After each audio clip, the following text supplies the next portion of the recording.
You've always been one of my favorite people to talk to in Silicon Valley because you don't just look at things from a sort of tangible, right now, this company, what does my investment mean point of view. You think of the Valley from sort of a bigger thought experiment point of view as well. And you've been teaching this class at Stanford recently. And so you've been sort of, even for Peter Thiel, meta thinking about entrepreneurship in the Valley. So I want to get into some of that tonight. But let's start out and talk of ambition in Silicon Valley, because I think people outside the Valley think that Silicon Valley is a very ambitious place. It's a place where young kids come and want to start something that changes the world, is the cliche, or if you're more cynical, something that creates billions of dollars of net worth for you. But in some senses, ambition has really changed in the Valley over the time you've been a part of it. We first got to know you with PayPal, which was even more ambitious when you and Max first talked about it than it wound up being in practice. Yes, well, I think there always are a lot of different threads going on at the same time, so it's hard to speak about any given thing. But there is a striking way in which we're still suffering from a hangover from the 90s. And the 90s were characterized by people who had these very ambitious projects for how technology was going to change the world. And a lot of it sort of didn't quite work. The businesses cost too much money. They ran out of money. We burned through $180 million before we got to break even. The burn rate was $10 million a month or greater from March of 2000 through September of 2000. We raised $210 million. We came within $30 million of running out of money when we finally got to break even. And you guys were not considered an edge case or an extreme case? It was definitely not an extreme case. There were many companies that burned through a lot more. We were probably one of the ones, I think Amazon was the big one that burned through a lot more and that sort of came out. When Webvan, I think, was one of the biggest as well. Yeah, well, and then there were all the others that burned through a lot and didn't survive. But so the 2005, 2006 post-mortem I had on it was that one could learn nothing at all from this. And it was just sort of, there were things about we built a great team and people and things like that. When I've looked back on it the last year or two, though, I do think one of the things that helped tremendously was that there was a great vision about how to transform the world. Even though we burned through $180 million, we were at least able to get the $180 million to burn through. And there was at least something about it that was compelling and big enough to get that to work. And I think that people have, in many ways, gravitated towards starting ventures that are very incremental. And sort of, if you sort of think of these all as sort of hangover effects from the 90s, people have shifted towards incremental products where you do an iterative A/B search for a business model. You try to get traction on very small amounts of capital and then build it. You try to often do tiny things that are features of a feature to get things to roll out. You end up having an inspiring story. Sounds crazy on how to build things, and then at the same time, even the details of the way the businesses have been built. The shift, in '99, all the talented non-engineering people at PayPal worked on business development. So it was all about we needed to build it in relation to other companies. By 2001, the talented people were all working on product, and in some ways, the shift from biz dev to product, I think, was a microcosm of the shift from the 90s to this decade. And you shifted to product when you realized the world outside Silicon Valley didn't really like Silicon Valley. They didn't want to work with us. They thought people in Silicon Valley were obnoxious. And so business development did not work. And so you needed to just have a product that rolled out on its own. And so the 2000s model was you had sort of people suffering from a mild case of Asperger's, creating product-run companies where you could sort of, it was only you and the computer, and you didn't have to deal with this very mean, hostile world that had made itself felt very unpleasantly after things crashed. And a lot of people felt that was better. Well, it was certainly better than companies going broke, but I think we have to also understand that this was in part, a reaction to things that failed. And the history is helpful because we're all still living through the aftermath of this in one form or another. And I think people don't take companies public early. I think that's generally a good thing. I think that's a permanent shift. That's good. So I think there are some of these things are good, but I think it's worth rethinking all these business parts. So is it a good idea to only have small incremental things, to never talk about the future because that makes you sound like a crazy prophet, and we know that all prophets are false prophets. That's a lesson we learned from the 90s. Is it right to always have things that are of this sort? And that's where I think it's worth rethinking things quite a bit.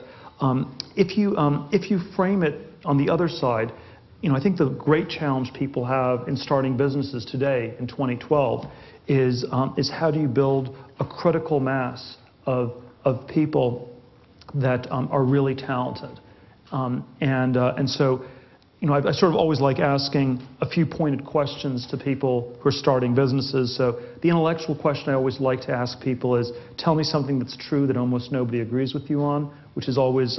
That's one of ours. We have 5 Pando questions we ask everyone, and that's one of them. Oh, well, what's yours?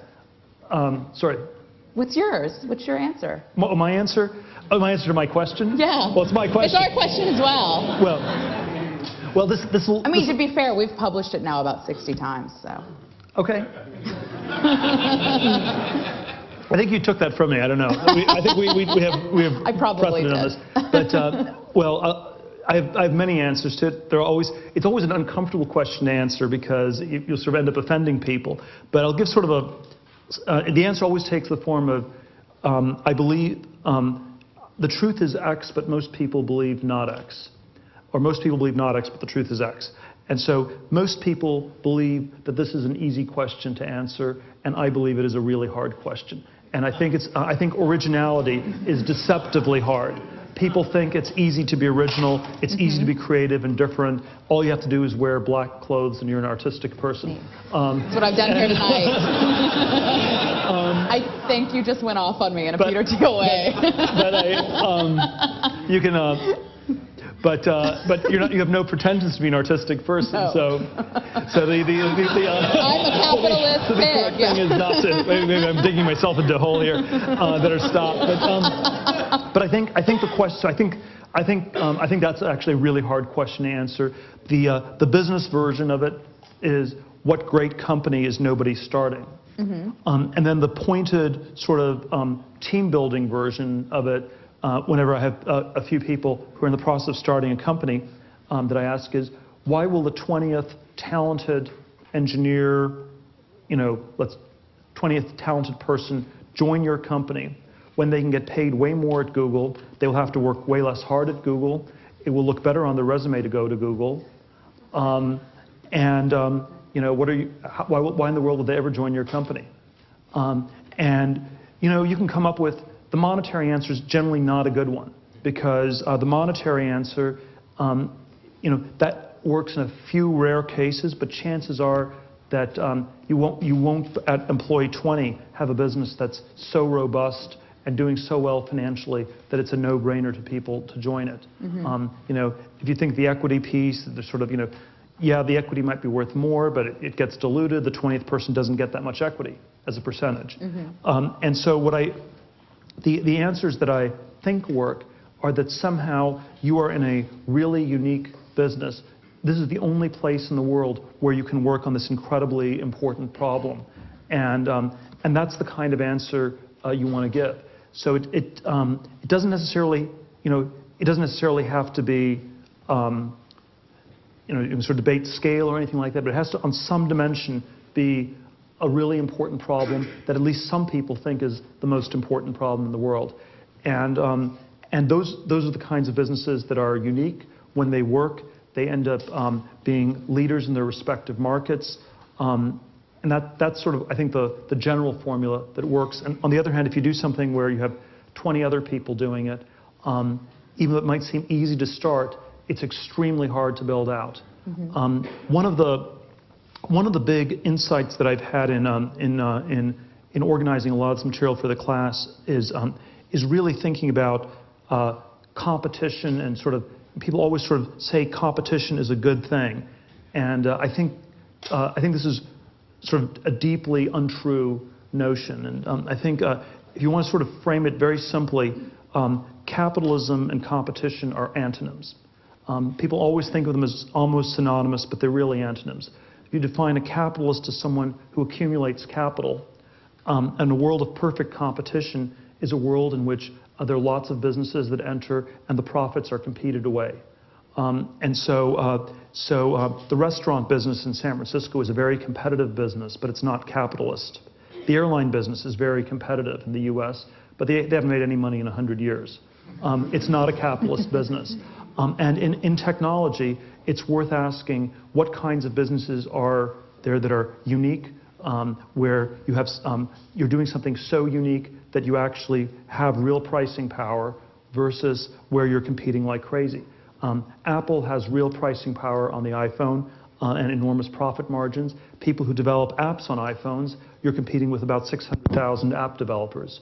And then you can sort of subdivide it into different verticals, but that's it's not a great thing to do it. And the fact that so many people are doing it doesn't necessarily make it better.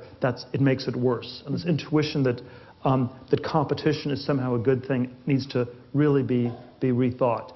So competition is not a good thing. It may be a good thing from the perspective of society. It may be a good perspective, if you like eating in restaurants. It's good that they're fighting each other to give you good food at low prices. But it's not a good thing if you're in the business of starting a restaurant. And so you don't buy that good competition makes you stronger as an entrepreneur. I mean, at PayPal, look, you guys had, how many different versions did eBay buy or try to create that didn't make you guys stronger? No, I don't think competition. I think you want to do something that you're passionate about and where you get better. But competition per se is generally just very destructive. You end up fighting over things that don't matter. And if you sort of think about the most competitive dynamics in our society, you can sort of debate how productive or useful they are. It's sort of like. And there's sort of a lot of different versions I can give, but I think PayPal was successful as a business because it was dramatically better than the next best, and it was better by a very big margin. Had it been better by only a small margin, it would not have been a great business. The payments, and so there was an enormous fraud problem. We figured out how to solve it. Our competitors had no idea how to solve it. We figured, and there were one or two other things like that were sort of very radically differentiated. If we had been no different from our competitors, maybe it would have made sense for eBay to acquire us, but it would have been a really modest acquisition because they could have bought any of a number of other companies that would have been just the same. And so monopoly is always a loaded word, but you want to be doing something unique. You don't want to be doing something where you're just a commodity, and that's certainly true if you're doing something as a person with your career. You don't want to be interchangeably competing with people. It's probably the reason people think of globalization. Globalization is always sort of touted as this incredibly competitive thing. The world's going to be flat. Everybody will be competing with everybody else. And it's wonderful if you're outside the world and you just are observing all these humans struggling on Earth, fighting each other. So from God's perspective, maybe globalization is a good thing. It's not something people are reassured about in the U.S. God cares about the people. Well, we don't know. You don't know about that. But, from the point of view of people in the U.S., you're not reassured by the fact that you're going to be competing with 1.3 billion people in China who can do everything for 1/10 the cost. And if you say, well, competition's good, it'll make you stronger. I would challenge you to say, go to Detroit and run for Congress and tell people how wonderful it is they're competing with people in China getting paid 1/10 as much and how this is making them better. Intuitively, people don't believe that. And it's probably not true. So I think sort of avoiding these kinds of competitive dynamics is a really important thing to be aware of. I personally, I was sort of as an undergrad, I was sort of tracked very academically. I think education is a place where people are taught to compete sort of very ferociously, and this is true when you're high school. You compete to get into the best colleges into the best grad school, into law firm jobs or whatever professional tracks you're on, and I sort of had my quarter life crisis when I ended up at a law firm in New York, and it was the hardest I ever had to work. It was not clear it was ever going to lead anywhere, and you were going to have this endless competition. Now it's possible that at some point the competition would have made you stronger, and then you could do something else. what I think happens in practice is people get addicted to the competition. They end up believing that things that are hard are valuable, and that hard and valuable are synonyms, and that you should really be beating your head against the wall, or more precisely against all the other people who are trying to get the same things, rather than going through the open door that no one is even looking at. And just now, I find this interesting because most of your friends would describe you as ferociously competitive. I mean, in the days of PayPal, Max would talk about you and Max competing on sort of everything. Like you would run, you would compete on math problems. He says that you said that you guys should compete to see who would become a billionaire the fastest. I believe you've won. I'm not gonna try to. I think there are.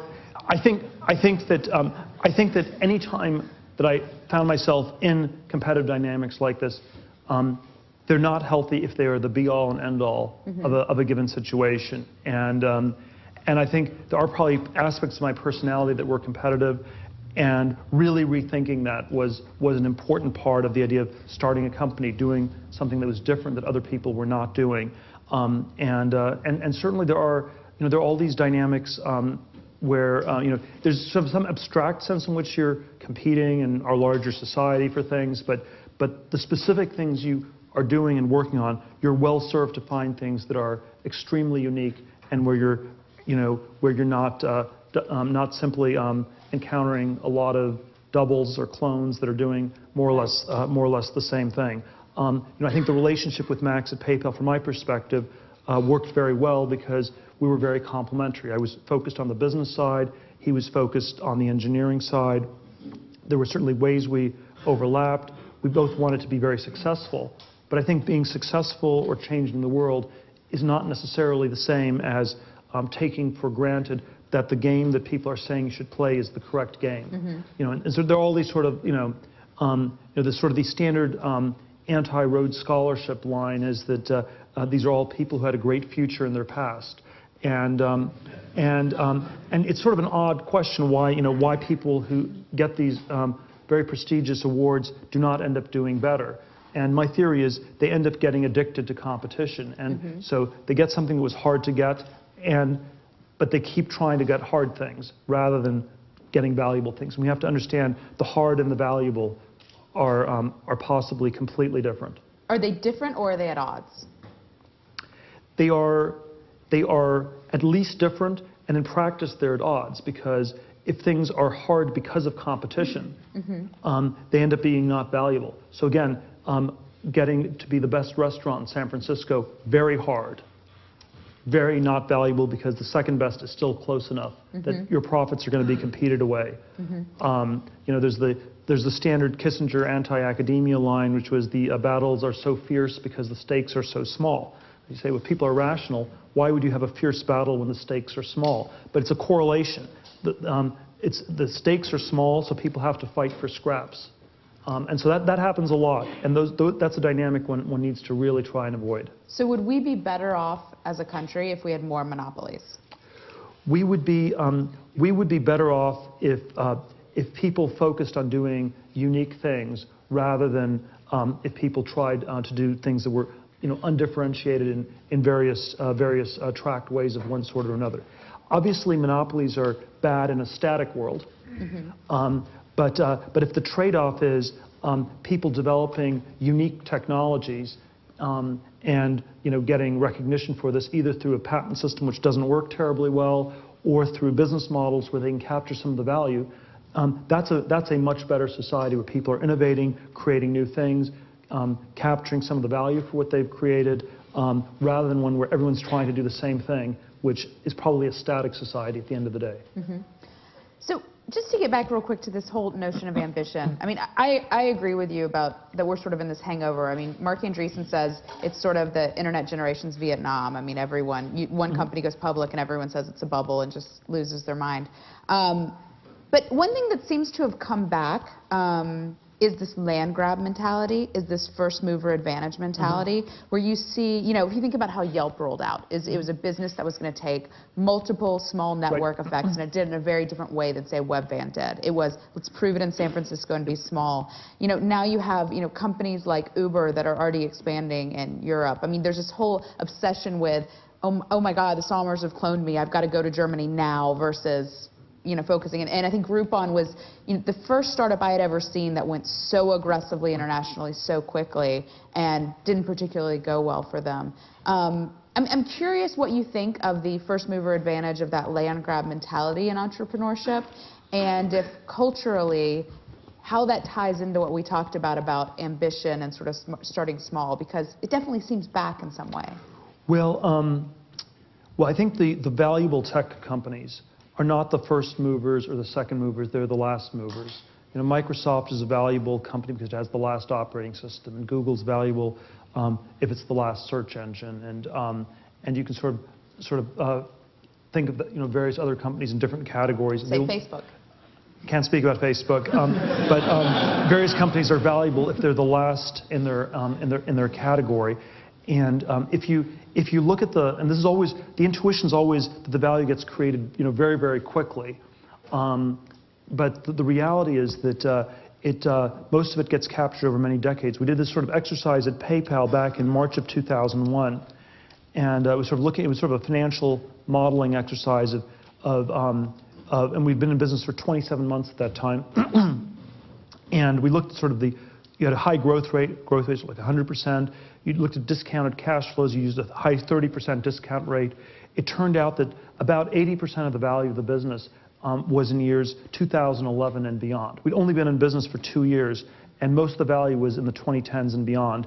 And I would submit that most of the tech companies that are valuable today, most of the value is very far in the future. And so the question is, are they building a permanent franchise that's going to have real lasting duration, or are they going to be superseded or something like that? Now, there are certain contexts where, you know, maybe the first sometimes are last, and so it's important to be first because that's the only chance you have for being last. So if you've come up with a fairly straightforward new model which can be easily cloned, then other people can copy it really quickly, and so the only way to actually get to be the last mover is to be the really fast first mover and somehow take over the world really, really quickly at an accelerated pace.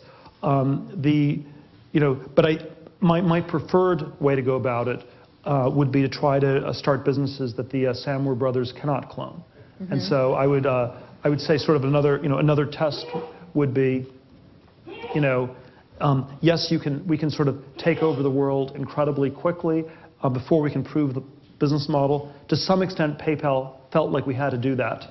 You know, the argument I always had for why we had to burn all the money through in 99, 2000 was email and money was a basic idea. Linking money and email was straightforward enough. People could copy us. We had to simply take over the whole world before anyone could catch up, and before we could even figure out whether there was a business model.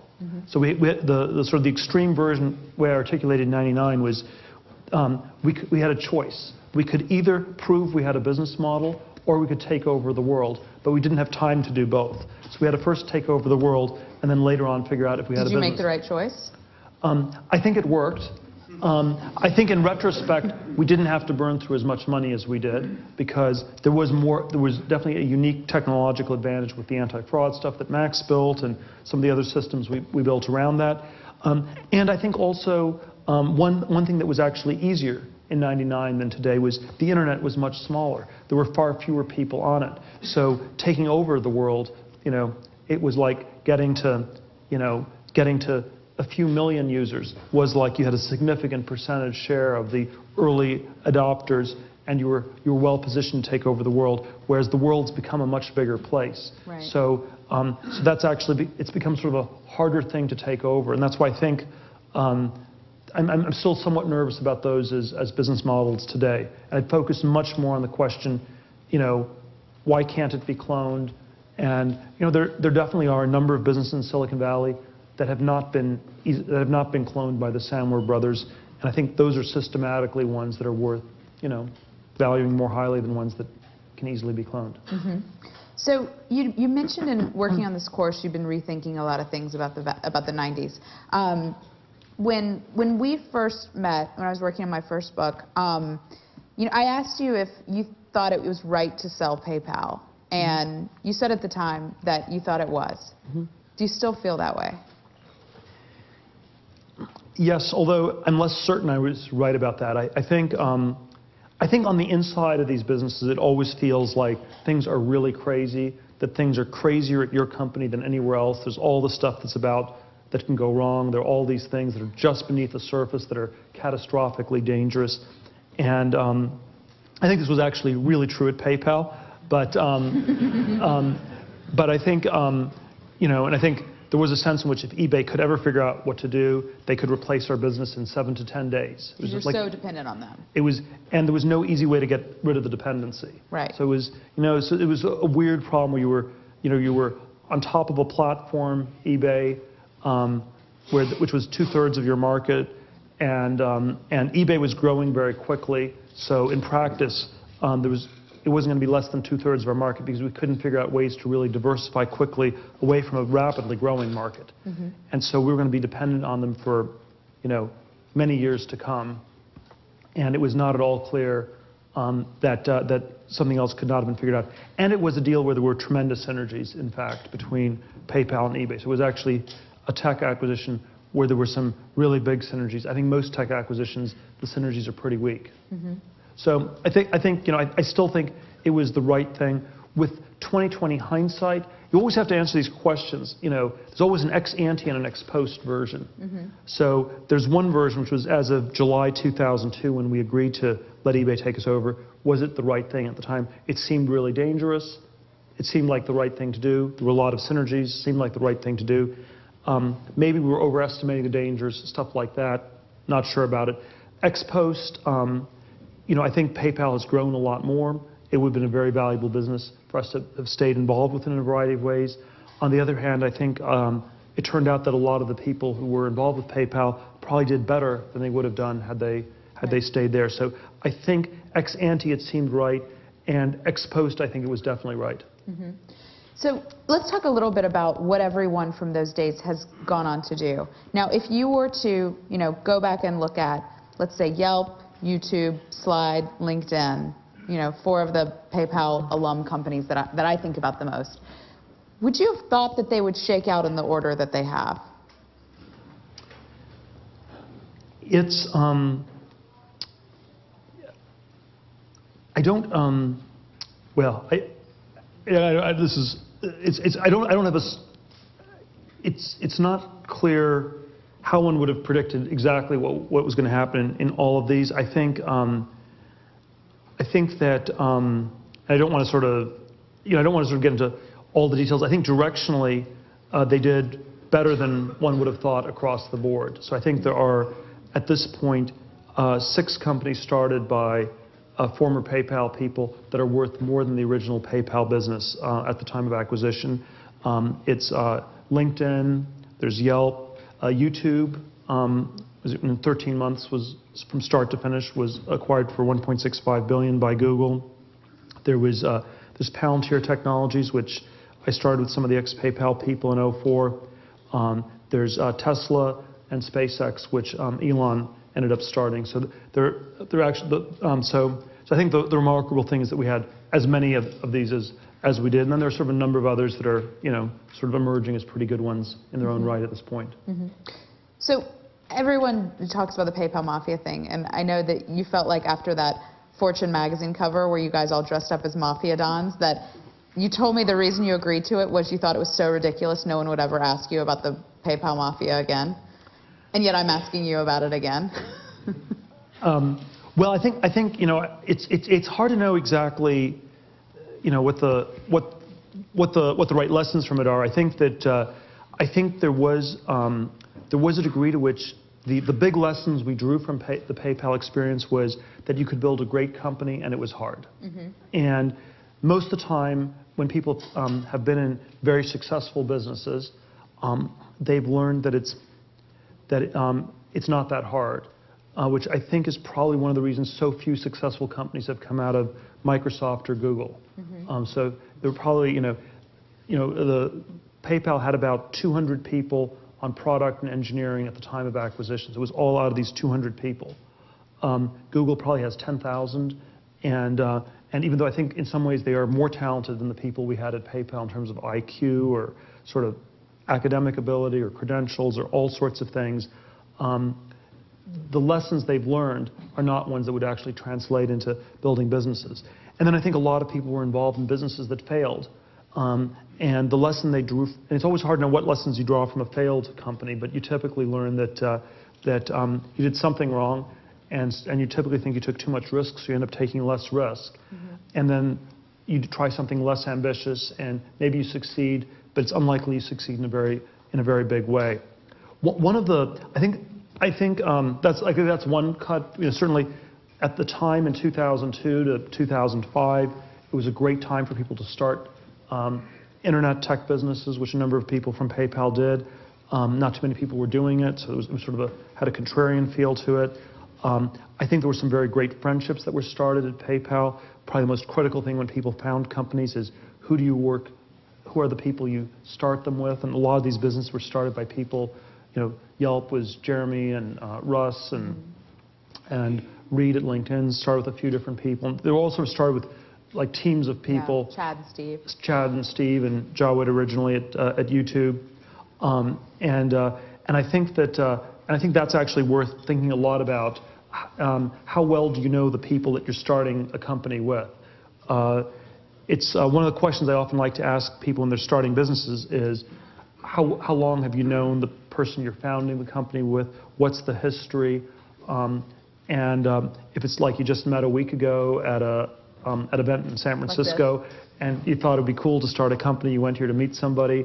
It's like you're getting married to the first person you meet at the slot machine in Vegas, and and sometimes you hit the jackpot, but that's generally not good advice. And so, are you better off going it alone if you don't have someone who you've worked with for a very long time that you have that relationship with? I think there are cases where it's worked both ways. I still think the more common pattern is the two co-founders, where people sort of bounce ideas off each other and provide a bit of a reality check to each other. But I think there are also some very successful models of the solo founder. But I think whether you have one person or two people as the key drivers, there's probably an initial team of 5 or 6 people that you build out, and I tend to think that works better if the people know each other reasonably well, and there's something organic about the way that gets built.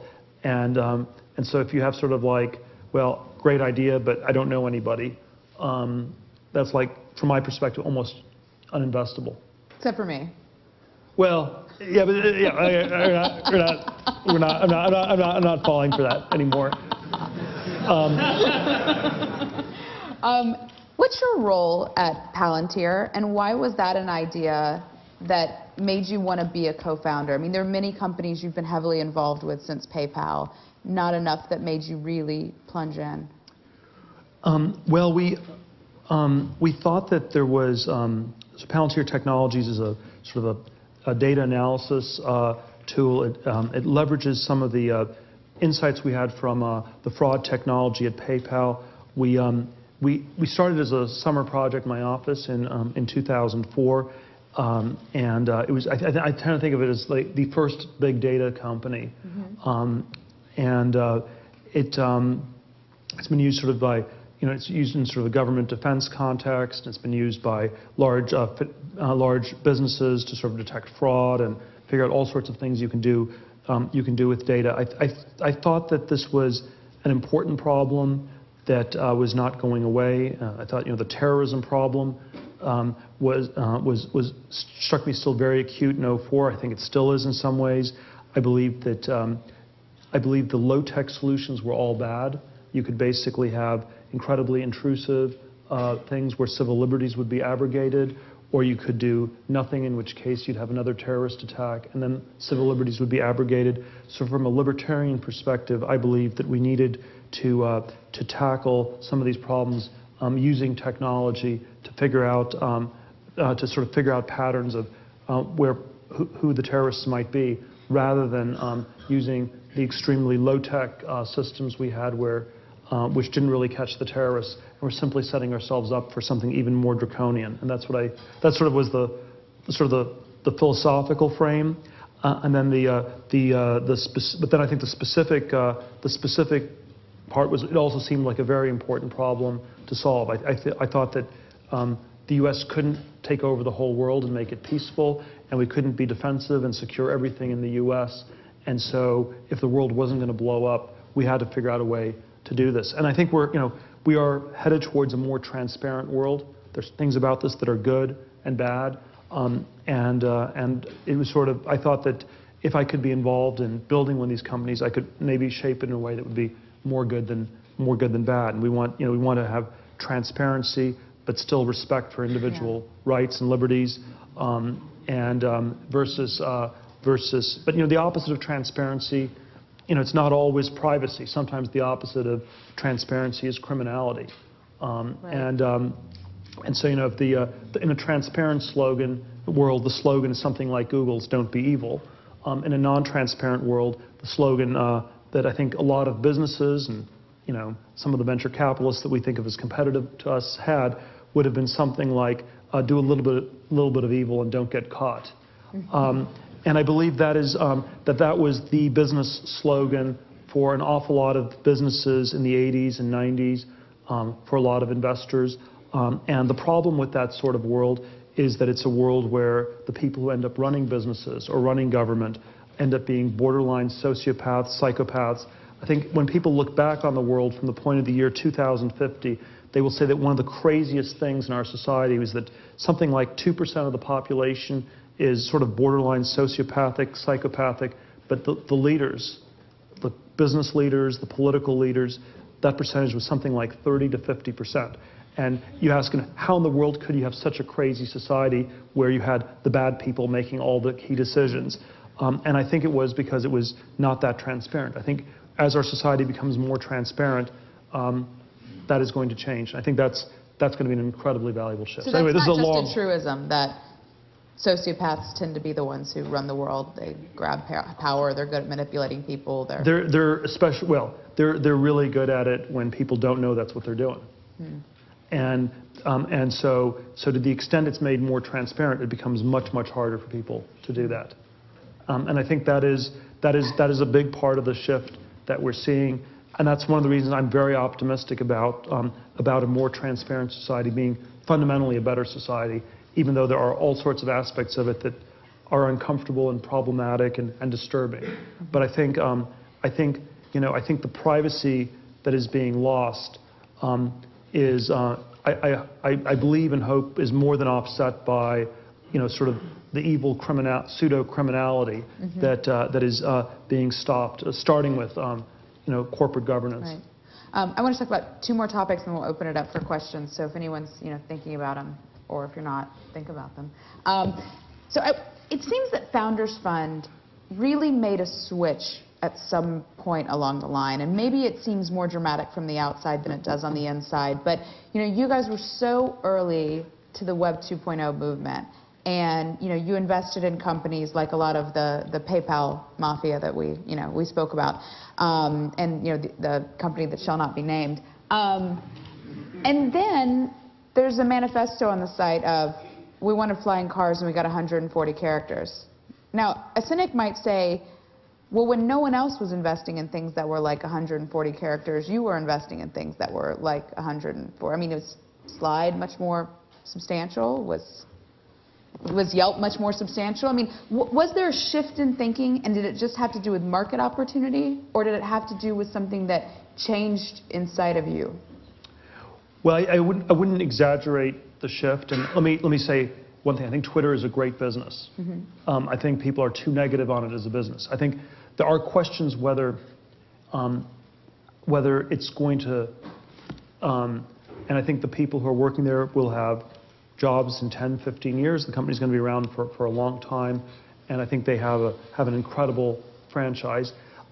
It is an open question how much that's going to improve our society in decades ahead, and again the challenge, and even more specifically, a lot of these companies may be instances of specific success but general failure. So Twitter can be specifically a very successful business and a successful investment, but it may still be symptomatic of a general failure. And so, so if you had 1,000 companies like Twitter, that could add up to actually changing our society. But we actually have very few of them. And so the reason people talk so much about Twitter is because there isn't that much other stuff going on. And so I think that's the way that I want to sort of nuance that a little bit, where it's not a critique of them as a business or an investment, or even, I think they're doing a lot of good in some very important ways, but it's more that, that for us to really have a better standard of living 20 years from now in the U.S., we need a lot more businesses like that, and we need to somehow get that to add up.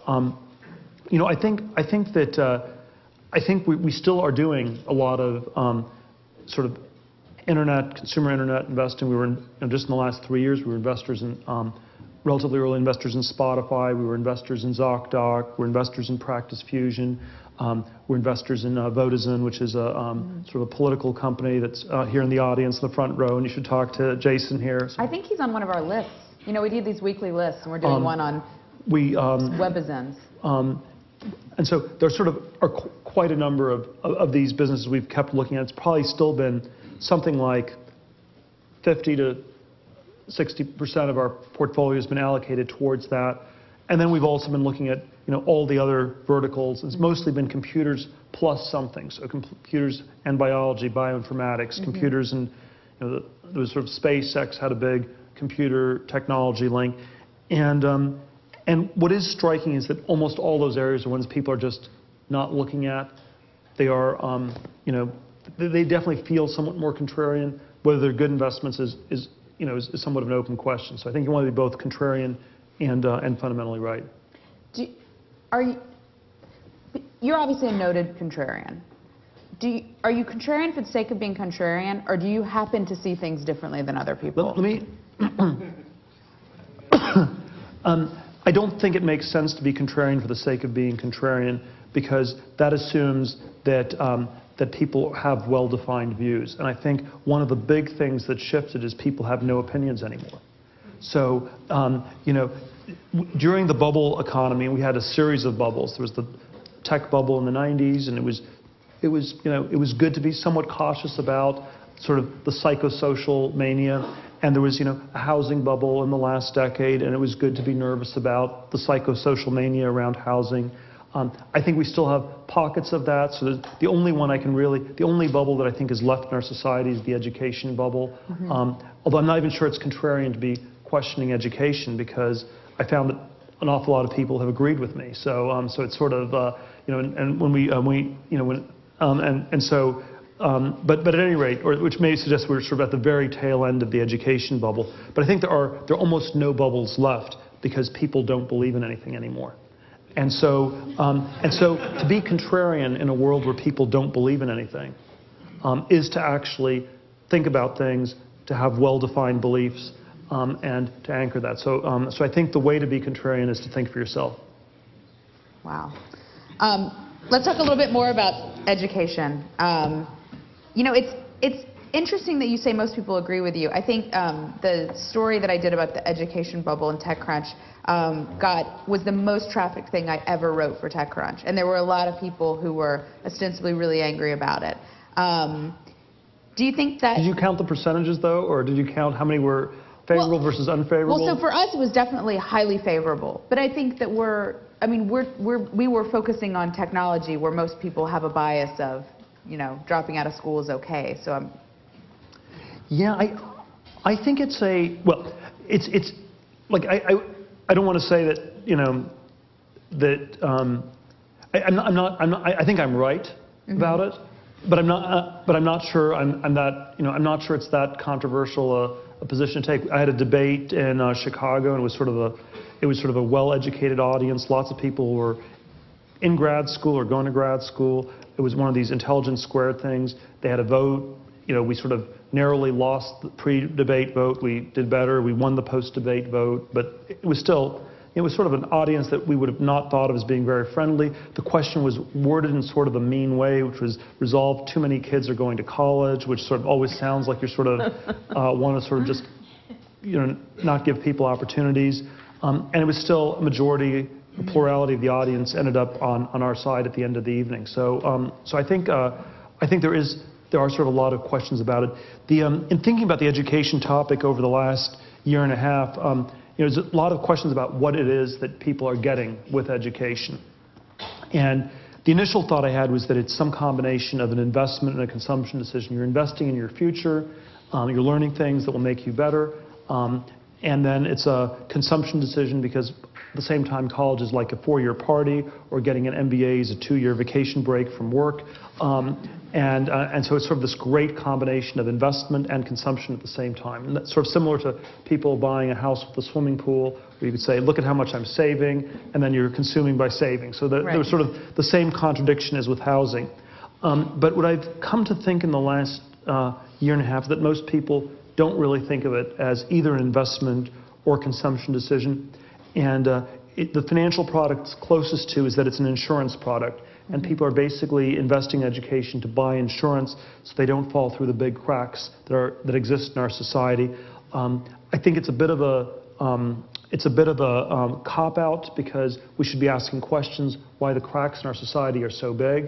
So if we had a really healthy gun market where lots of people were buying guns and you were safer if you had a gun and other people didn't, you could say the gun market's healthy, look at how much people are spending on guns.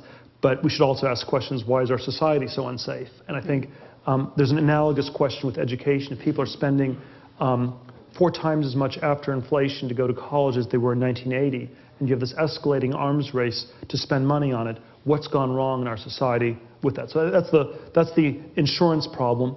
But then I think the real problem with it as insurance is that it actually does not function that way at all, and that most of education is actually a tournament. And it is a tournament in which you have to beat other people. It's very competitive, and if you don't go to a top-tier school, your diploma ends up being a dunce hat in disguise. And so it's not really an insurance policy; it's a fraudulent policy. And that's the part that I think is starting to surface in recent years. Now, you've been, since making the stance, pitched on a lot of education startups that has suddenly become sort of a generally hot area. It was an area the Valley avoided for a long time. What do you think works? What do you think doesn't work? Are you particularly persuaded by any of them? Well, a lot of them don't seem to. There's sort of a lot of things that are very tricky about it, because it's hard for people to show. You have to have a product that's actually better, and that you can explain to people that's better. And I think that's pretty hard. Getting distribution's hard. So there are a lot of sort of idiosyncratic, a lot of challenges around it. They often seem not as well differentiated as one would like. The part that I think is sort of weirdly still off with most of it is that you have to understand what education is. And it's not an investment. It's not a consumption decision. It's an insurance policy. It's perceived as an insurance policy, and it's masquerading, and it's really a tournament. And so to the extent you're going to be competitive in your education startup, you should at least, it should at least be, we're going to provide you better insurance than people can get. Right. And so if you say, well, you're going to learn all these things, well, people aren't interested in learning. They're interested in getting a credential from a top school, because that's how you get the insurance policy. So if it's not an investment or a consumption decision, you have to at least figure out a way, how do you provide insurance to people? That's one question. Or, we're going to help you win the tournament. So that's like the test prep courses and things like that are probably quite good. And again, maybe we don't even need to put more resources into the tournament. But I think that those are the two. If the tournament's bad, is it something? Well, I think it's an immoral company to start, but that is at least dealing with the reality. Right. And you have to somehow engage in the reality of people are trying to buy insurance, or they're trying to win this tournament. And that's the reality you should engage in. And if we talk about education as learning, you're just taking the sort of the weird marketing at face value, and that's not even what's going on. And so if you're saying we're gonna help do that better, most of the time you're not even wrong. Now, I want to talk just quickly about the Thiel Foundation winners. I went to the event that you had this past weekend, where I believe it was sort of a mentor matching thing, and the students came out, or the not anymore students, the used to be students, came out and they did sort of a 2-minute pitch of what they were going to do, and I was expecting sort of a junior Y Combinator.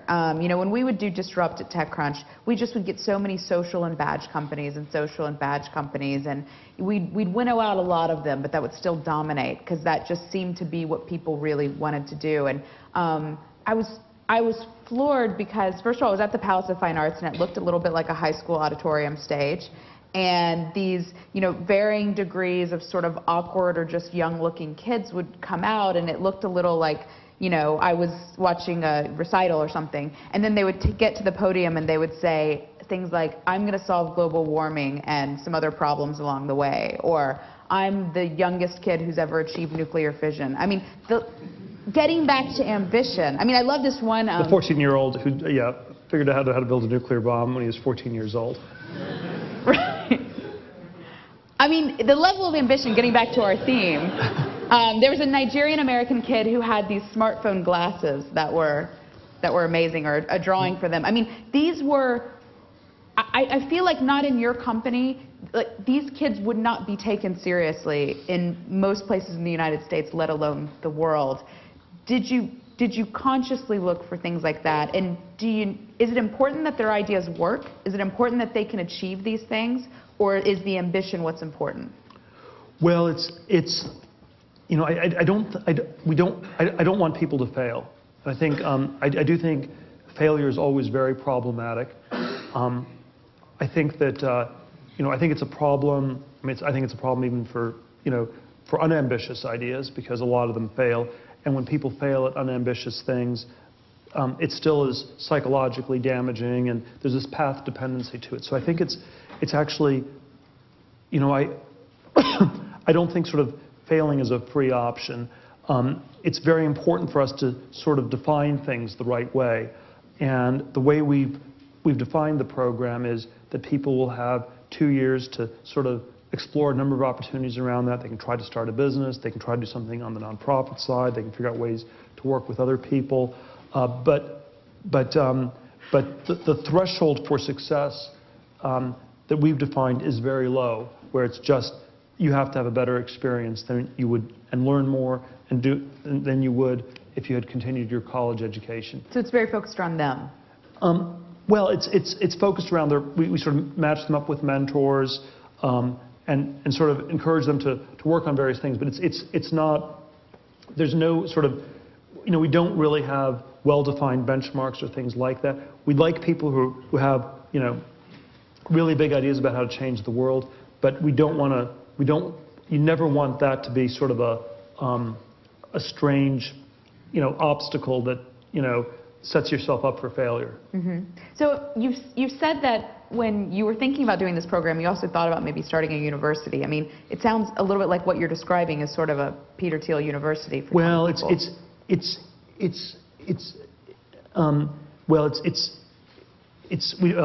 don't really think it's really a university at all. So I mean, it's quite different. But I think that the basic thought behind the program, I was looking at, you know, the whole education reform stuff for years. I concluded that probably too much money was being invested in it. There was no way I could donate money to it. That most universities that have been started in the last 100 years have not worked on any level. And so some people at my foundation, this was back in 2007, we did a whole, we looked at every university that's been started in the last 100 years in the world. There's been some that have succeeded, most have not. And so so the amount of money that's been spent on it is really high, the output's really low, and that study got me to thinking that somehow actually putting less money into it might be a good idea, and maybe you should encourage people to actually leave the university context, and there probably are all sorts of different ways to do it.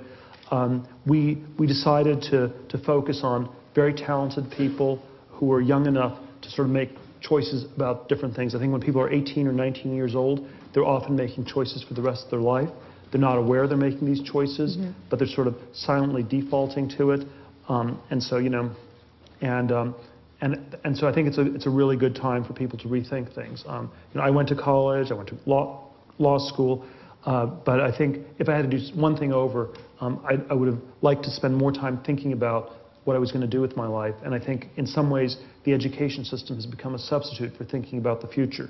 You go to school, so it's like, what do you do in high school? Don't know, I'll go to college. What do you do after college? Don't know, I'll go to grad school. And the sort of tracking, credentialing becomes a way to avoid thinking about what you're going to do with your life. We hope that this sort of program gives all these people an opportunity to spend 2 years really thinking about how they might make a difference. And it's not clear that a super ambitious project can be built, but I think they will end up working on something productive and more ambitious than they otherwise would have. Mm-hmm. All right, one more question from me. I swear that's it. I have many more, but this is the only one I'm going to ask. So I've been thinking a lot about something that Phil Libin of Evernote said the last time he raised his last funding round before the one that's apparently underway right now. And he said over and over again that he wanted Evernote to be a company that would be around the next 100 years. Mm-hmm.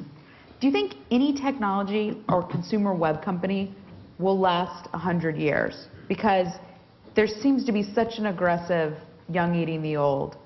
And is that even something that's of value? Do you want companies you're investing in now to be around for 100 years? Well, it's 100 years is quite a long time. So it's probably the wrong. That's probably the. It's not the right. It doesn't feel like the right frame to have. Uh-huh. But yeah, I do think you want to work on things that are really going to last. And so I think maybe 20 years would be a good threshold. The discounted cash flow analysis I gave suggested if 80% of the value is in years 10 and out, probably want to be around for at least 20 years. And if you're working on something that's going to be displaced by someone else in 2 years, maybe you should work in the fashion industry. And so you want to be in something that's different from fashion. Right. All right, great. Let's take some questions. I think you guys have been patiently standing for a while. Yeah, so I think there's, to my question, like a honorable answer and a honest answer.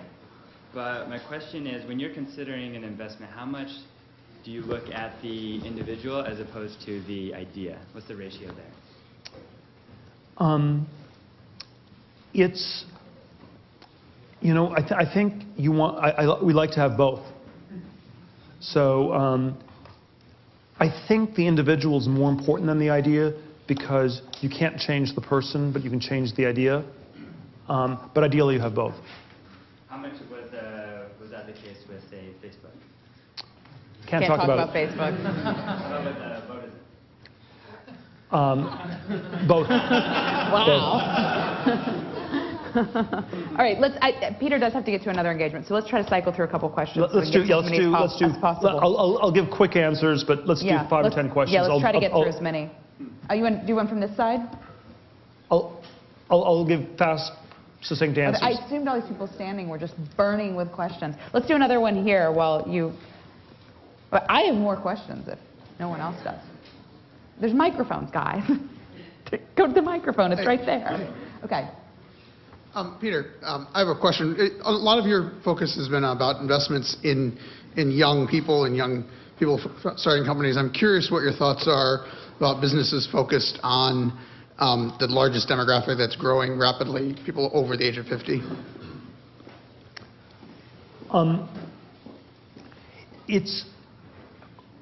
I think there are. There's sort of. It's an important demographic. The question is what the right businesses to start are. I think probably we've done a number of things around healthcare IT. That seems like the most obvious technological area to focus on with that demographic. There probably are a lot of other kinds of businesses one could start, but I think I don't generally think that much in terms of the age of the people who are likely to use the product. Okay, go ahead. Very thought-provoking. Peter, you talked about the importance of ambition. You also talked about some of the peril of failure. If more people are ambitious or more ambitious, won't there be more failures? And how do you think about that? Well, I think I think there are different ways you can fail. So if you try something very ambitious and it doesn't work, you will at least learn a lot. You will probably achieve quite a bit along the way. You will have maybe built a great team of people with whom you can do other things. You'll get the 20th awesome person on board. And so I think you will not have failed entirely. If you try something that's not ambitious and you fail, I mean, that's really demotivating. All right. Do we have another person over here? Okay. You know, you talked on the subject of education and kind of it's the next bubble. The biggest challenge that I find that education is perceived as almost a God-given right here in America and especially in a lot of other places in the world.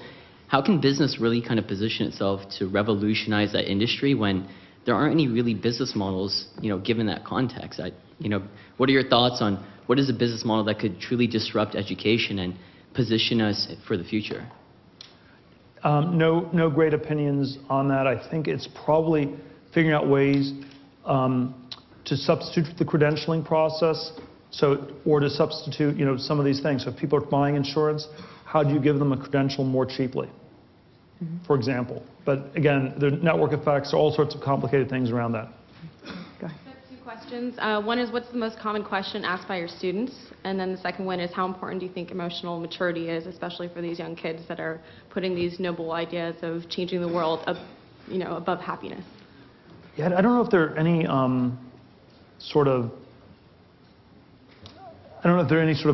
people just ask different questions in different contexts. I don't have a good answer to that one. I think that people, I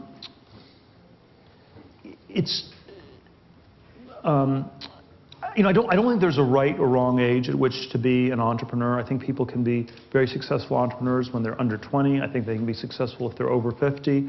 I think that if you haven't, and I don't think it's even, I think the question of becoming an entrepreneur is not even the right frame. I'm always nervous when people say, maybe sort of a common question is something like, what do I need to do to be an entrepreneur, or something like this. I remember talking to one of my friends a few years ago, and it's like, so what do you want to do? And it's very clear, in 10 years I want to be an entrepreneur. And it's like, well, it's like if you're a writer, it's like I want to be famous, or if you want to be a businessman, I want to be rich. But it's actually, you shouldn't think of it as this line on your credential. And people start businesses because they're really important problems to solve, and it turns out to be the case that starting a new business is an important way to solve problems, and you should focus on finding important problems to solve. So you might be able to solve them in the context of a big business or a government or a nonprofit, but I think there are a lot of reasons that small businesses are really good ways to do it. But that's a question and a shift in emphasis that I'd want to give, and then I think the emotional maturity question is sort of what are people's motivations for doing it, and you have to try to figure that out on a case-by-case basis. Do you think everyone can be an entrepreneur, given the right problem that matches their skill set, or are there people who are entrepreneurs? I don't like the question. I don't like the question. I think that it's can everybody be famous? Right. So that's, or can everybody be rich? Maybe, maybe not. And there's sort of a relative definition that's always tricky, but it's can everyone find something important to do? I think the answer is yes, and I think that's the question you should try to focus on. Okay, great. Hi, Peter. Anthony from LinkMe. The question about the 20th engineer for your business is a really good, big thinking question about your business. What are two other questions that you might ask that are similar to that when you're looking at a business to invest? Well, these tend to be very good because they sort of eliminate about 98% of the companies we talk to. So, the one that I think is always really good is what is the salary of the CEO as an investor? And what's the right answer to that? Less than 150,000, even post Series A, and then. You're always trying to trap me here, I know. Isn't that why you invested in me? Because that's being a good reporter. And so if you like the people, you like the business model, you like the technology, you like everything, I found that single question is incredibly predictive because it ends up setting the culture. Are people doing it for equity or cash? It drives the people who are being hired. I think sort of the random data point on LinkedIn when I remember when it was getting started, Reed was taking a salary of $15,000 a year. It was the minimum, taking minimum wage so he could get health insurance. Maybe he didn't need more money or anything, but it was sort of setting the right tone for the company. And it's sort of, and you always want to sort of get to this question of motivation. Do people actually believe in what they're doing? One more question like that? Can we get one more like that? Because that's a good question. I can't think of another good one right off the top. Good. How big do you think this current bubble is going to be relative to the last one? I think sometimes we forget that there were companies of $20 billion to $100 billion of valuation, like 100 of them, from Siebel to Ariba to Commerce One, companies we've never heard of before. I think there's no bubble in technology. I don't think it's possible for there to be another bubble because people don't believe in things. Sorry, not bubble, but in terms of valuations of the exits that we're going to see. The valuations will be what they may be overvalued, they may be undervalued, but I don't think we have a categorical bubble. All right. Hi, I'm Aaron Klein. First of all, I'm a college trustee who completely agrees with you on education. But secondly, I'm a financial tech entrepreneur. And so my question is, from your perspective, why is it, and we're only basically 12 months in, but why is it that so far technology has failed to disrupt how we invest our money, how we manage our money? Well, most people don't know what they're doing when they're investing money, and so they go with brand, and so it's very hard to substitute for the brands of the big banks. I don't think they're doing a terribly good job, but that's the core challenge you have. So it's like I have a better way for you to invest money than other people do. Everybody's saying that. Nobody knows what's true. People end up defaulting to branded solutions, and so it's extremely hard to displace that. And so on the consumer side, it's very hard to sort out the marketing from the reality. All right, last question. What's your opinion on joining another startup before starting your own? I was pretty opposed to it until I did it, and it's been probably the best decision I've made. Well, the most important thing is I think the most important thing is to try to do something you believe in and that makes sense. So I disagree with the premise of the question. It's linked to the question about entrepreneurs. You shouldn't do a startup for the sake of doing a startup. You shouldn't join a startup for the sake of it. It's a question about the specific businesses.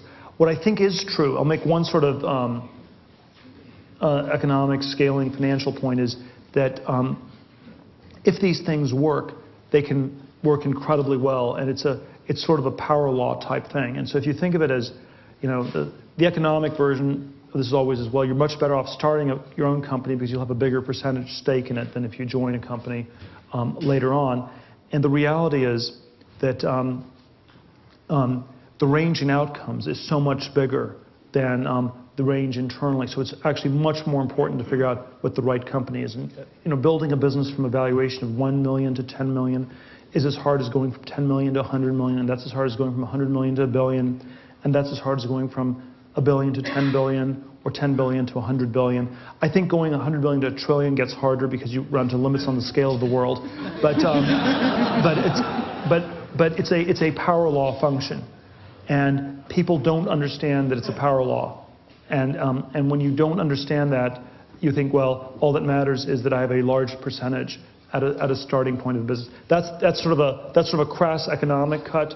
But then I think there are analogous things like that with happiness, culture, impact, all these other things. It's sort of a power law function. It's a really big mistake to think that one startup is the same as another. They are radically different from each other.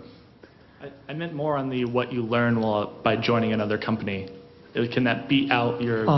Again, it depends on what you're who you join, what you're learning. It's very fact specific. If you join the wrong company, you will learn all sorts of wrong lessons. So it's the path really matters. I mean, I think one thing I sort of would just like closing underscore is, don't think of your life as a random walk where, or your company as sort of a series of A/B tests. Think of like there is this incredible path dependency, and so it's worth really thinking about how it all fits together and how it makes sense. All right, I have one last question we ask everyone, in addition to the one I stole from you, apparently. If you could have any mediocre superpower, what would it be? Do you understand the concept of a mediocre? It's like, I don't ever want to be cold getting out of the shower again, or I would like to be able to clean my room while sleeping. Was the one we got recently. I don't know, could I teleport myself to my office when I'm 10 minutes late for a meeting? Yes. And I've been on the other side of you being late, so I would appreciate that one. I'm just speaking hypothetically. I'm actually usually later than you. So one quick announcement. Next month, we have Dustin Moskowitz as our guest, the co-founder of Facebook and founder of Asana, who you know very well. And it's going to be an early one. It's going to be May 3rd, so we'll put tickets up. We're going to announce the rest of our lineup through September and some other stuff about the event in the next couple days, so watch the blog.